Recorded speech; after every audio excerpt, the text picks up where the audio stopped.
The K-12 public schools in this district, I'm sorry to say, are just an embarrassment. I'm not saying that every public school is in this kind of condition, but a lot of them are. There's a lot of unequal education in the district. There's some very good schools, but there are a lot of schools that have a lot of problems. And the teachers are pretty much underpaid. The class schedules are very demanding. The class sizes are too big. It's very different from when I went to school, K-12. When I went to school, and Richie and Ted were both in schools with me, we had art, we had music, we had physical education, we had well-compensated teachers who probably on one salary could raise a family. It's not like that anymore. And I think this goes way back.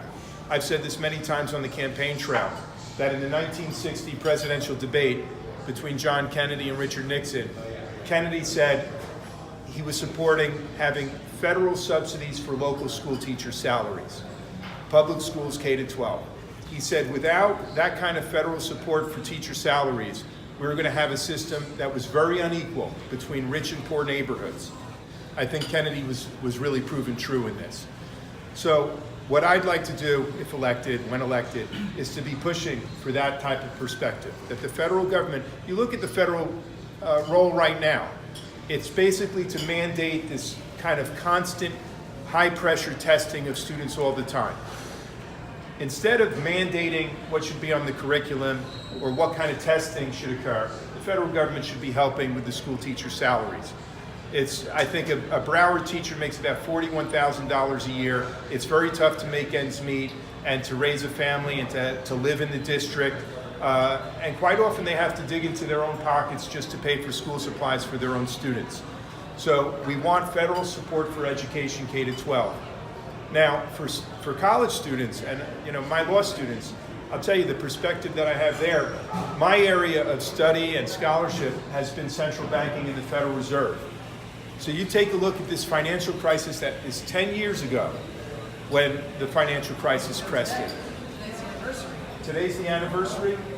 You're right. Lehman Brothers collapsed, right? That was sort of the peak moment of the meltdown. So 10 years ago today. And what was the Federal Reserve response? The central bank started flooding Wall Street with money. And that meant in the first 2 years of the financial crisis, 2009 and 2010, the Federal Reserve made $26 trillion in low-interest loans to the same Wall Street banks and hedge funds that created the crisis. And when I say low-interest loans, I'm talking about 0.25% interest rates. For the folks who created the crisis, my law students at the time were paying up to 13% interest rates. And even to this day, law students and college students are paying way too much in interest rates just to go to school. And the result of this is over $1 trillion in student debt in this country now. The Federal Reserve should be stepping forward and helping with student debt the way it did with the Wall Street banks. Okay, so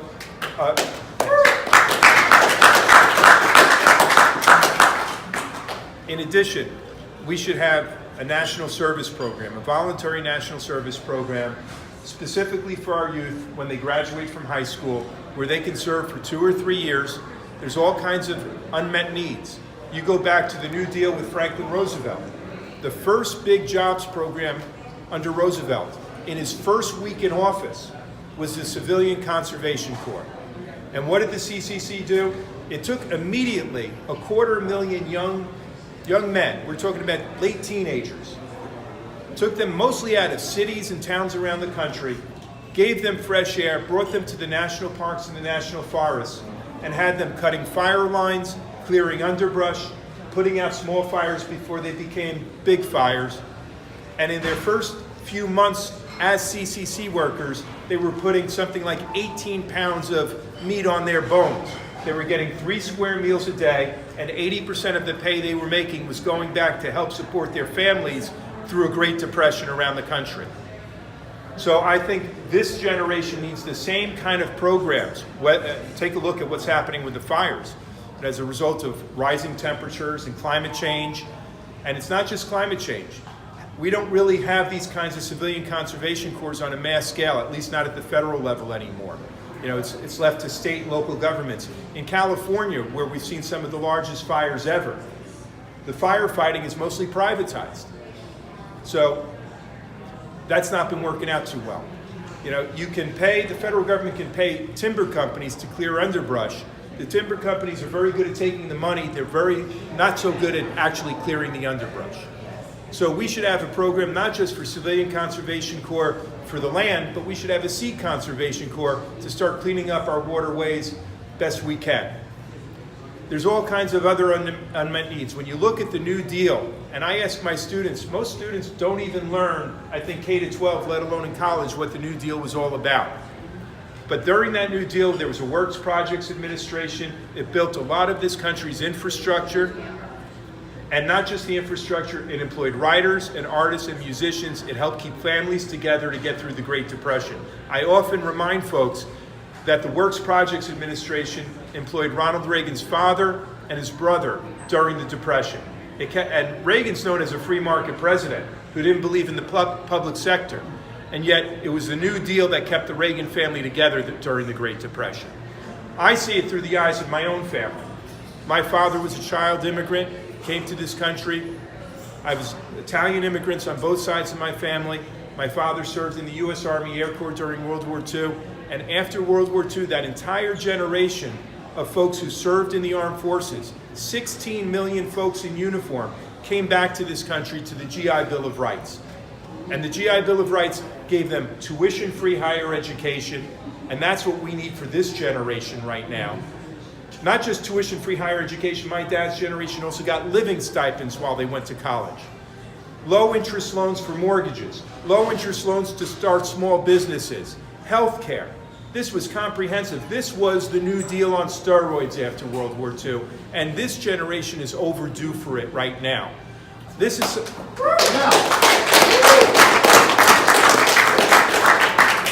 something, as a law professor, I was calling for a long time.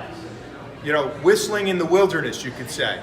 And I was calling for it before the 2008 financial crisis. It was overdue then. The last 10 years has been the best of times for the very top 1 or 2 or 3 or 5%. But for most folks in this country, this has not been a great recovery. It's been a trickle-down recovery. And probably for a good majority of our fellow citizens in this country, this has actually been a Great Depression, year 10 of a Great Depression. 18 to 34-year-olds are more likely to be living at home with their parents than starting families of their own or living on their own. Older folks who are baby boomers like my generation, flattened by that collapse 10 years ago, and many of them are still struggling to make it back. So this campaign is about having a new deal for our generation, and that means a public sector that is well funded so that we don't have to be privatizing our public schools, privatizing our waterworks and sewage facilities, privatizing our election counting system, private software companies counting our votes. That's not been working out too well either. Privatizing our First Amendment and leaving it to Facebook and Twitter to decide what should be censored and not censored. It's time the public sector accepts its responsibilities that the Constitution gives it to legislate for the common good and the general welfare. That's what this campaign has been all about and will be about. So I know I'm part preacher and I've been preaching maybe to the choir. It's time to start having a little bit of more of a conversation. So if anyone would like to start off and have a comment or a question, Victor Nieto, please. Yeah, I went to college with free public.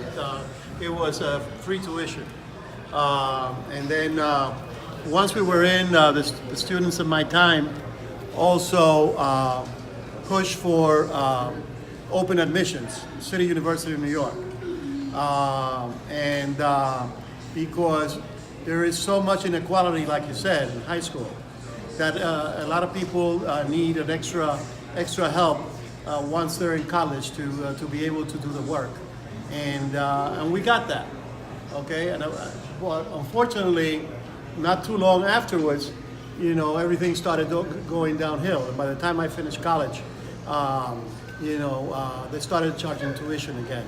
And luckily in New York, they once again now they have free public college education, so that is fantastic. Now, the kind of programs that you're talking about are really just shows what the proper role of government should be, which is to look out for the general welfare and to bring some happiness into people's lives, into Americans' lives. So I think that you should look into coming up with your slogan of "Make America Happy Again." Okay. and I know that all this is affordable because I remember back in 2001, right after the towers went down, all of a sudden there was millions and probably $1 trillion that was spent in going after the wars that we still have today. So I think the money is there. It's up to Congress, where you're going to be, to start funding people's needs instead of private profits. No doubt about it. And thank you, Victor. We had an event last week in Hollywood, and the first question was somebody who asked, how are you going to pay for all of this? I actually think it was somebody who might have been sent by the Wasserman Schultz camp, but because that is what the establishment always says. When there's $1 trillion tax cut, nobody asks, how are you going to pay for all of this? But when we're talking about programs that are going to help the common person, help the general population, suddenly we can't afford any of this when you hear the establishment talk about it. And it's nonsense. There's so many countries around Europe where everybody in those countries has health care. They can afford it, but somehow we can't. Again, go back to my parents' generation. After World War II, a GI Bill of Rights to take care of a growing middle class and lift people out of poverty, and even a foreign aid program, the Marshall Plan, to help rebuild economies around the world. This country can afford it, and I would actually say we can't afford not to go this way anymore. You talk about happiness, there's not enough happiness in this country right now. There's a suicide rate that's sky high, an opioid overdose rate that's sky high. Folks are suffering, and Washington doesn't want to hear it. And why is that? We know why that is. It's because the political class in this country spends their time dialing wealthy folks, CEOs, for money. 60 Minutes had an episode of this during my last campaign. And they said, on average, members of Congress are spending 30 hours a week in call centers dialing for dollars. Now, you could go to Congress with all of the best intentions, and I hear from a lot of folks, Debbie Wasserman Schultz, when she first became a congresswoman, she was a very good congresswoman and had the best of intentions. But if day in, day out, month in, month out, year in, year out, you're spending that much time on the phone asking wealthy CEOs for dollars, after a while, that becomes your worldview. You see all the problems through their eyes. Our campaign has been special from the beginning, from 2-3 years ago, that we pledged we wouldn't take a penny of corporate money, and we've gone through thick and thin, we've gone through austerity, we've had our Valley Forge winter, but we never went looking for handouts from corporate interests at all. We never sold out. So there are folks all over the country and all over the state of Florida that have been contributing online at timcanova.com, and it's what's kept this campaign moving forward through thick and thin. Richard.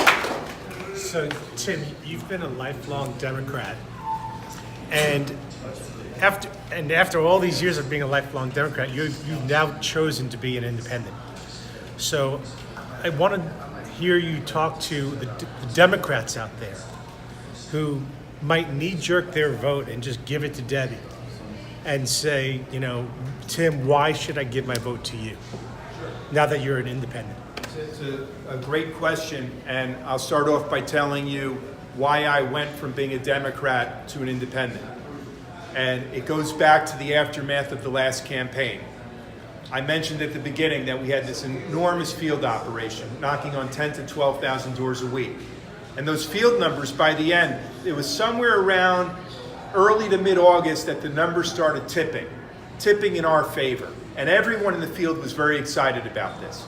And when these field organizers and volunteers and canvassers are knocking on doors in the Florida heat and humidity in August of 2016, They have conversations. This was democracy in action.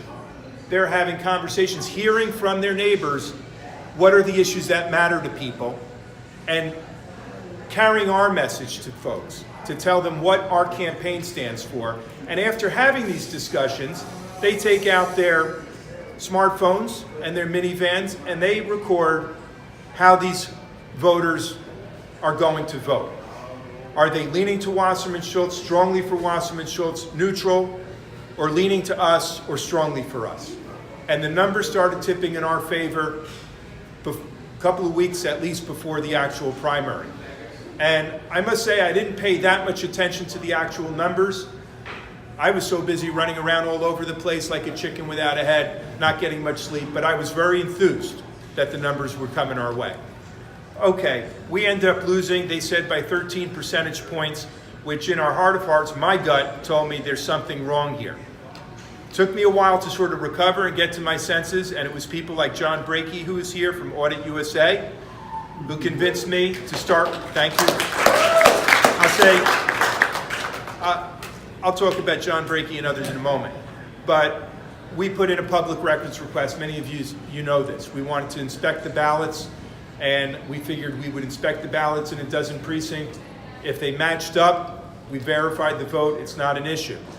But instead, the Broward Supervisor of Elections jerked us around for 7 months. We filed a lawsuit. While the lawsuit was pending, the Broward Supervisor of Elections destroyed all of the ballots in violation of federal and state criminal law. Okay, that was a blow. I did go back and take a look at the final field numbers after the ballots were destroyed, and it showed a decisive advantage for our campaign. Not even a close one at the end.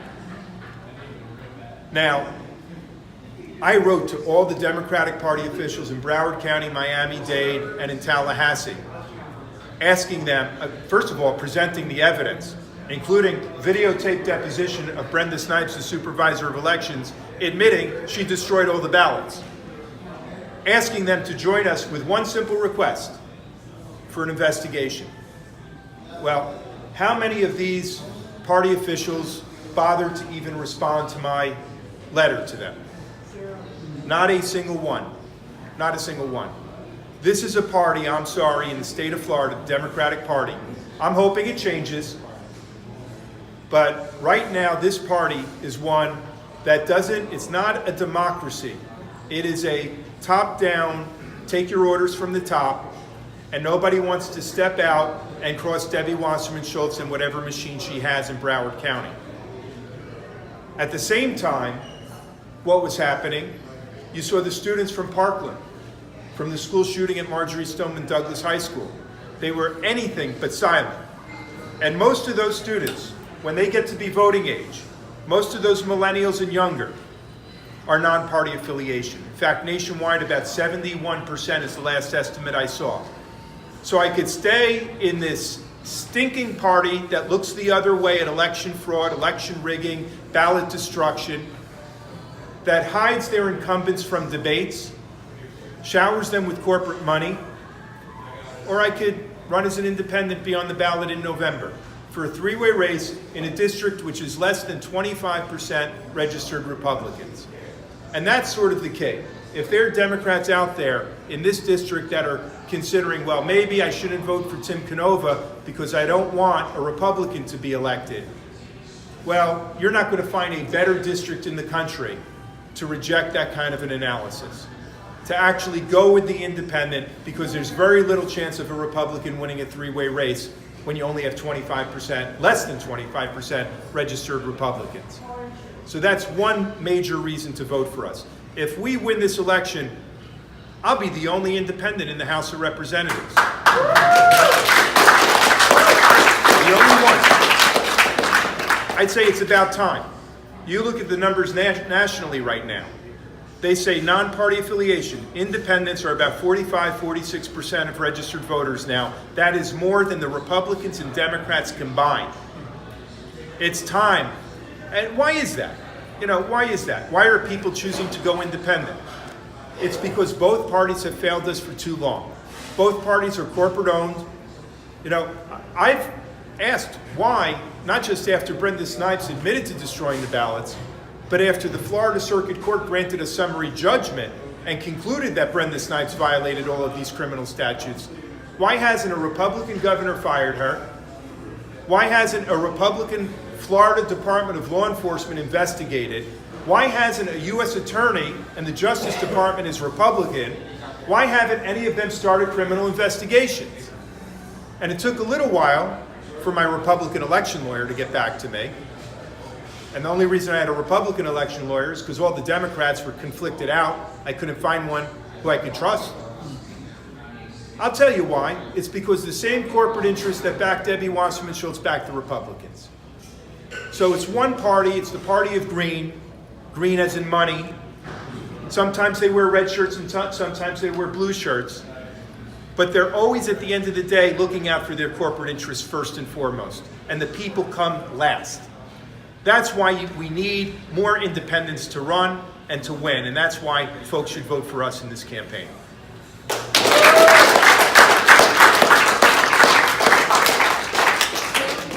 Yes, I have Jamie. a question. Is there something more you can do once you're in the House, or what can we do to get open primaries so that independents or even progressive Democrats can get, through a primary without having to fight a corporate Democrat? What can we do to get open primaries in the state of Florida? Is there something you can help us with? I don't know. I'll tell you, when the last campaign ended, of course, we ended the campaign with a lot of supporters nationwide. We decided to form a community political action group called Progress for All. And open primaries was one of the issues that we were pushing the entire time. And the Florida Constitutional Review Commission was trying to decide what proposals to put out there on the referendum, on the ballot for Floridians to vote on this November. Open primaries was on the list for a long time, and it passed a key committee, I recall, and then it went to one final committee, and there were a couple of flip-flop votes that went the other way, and suddenly open primaries are not on the ballot for us anymore. So it's a big blow to folks who want more choices and want independents to run. I don't know what I could do as a member of Congress except to just keep using my voice to call for this.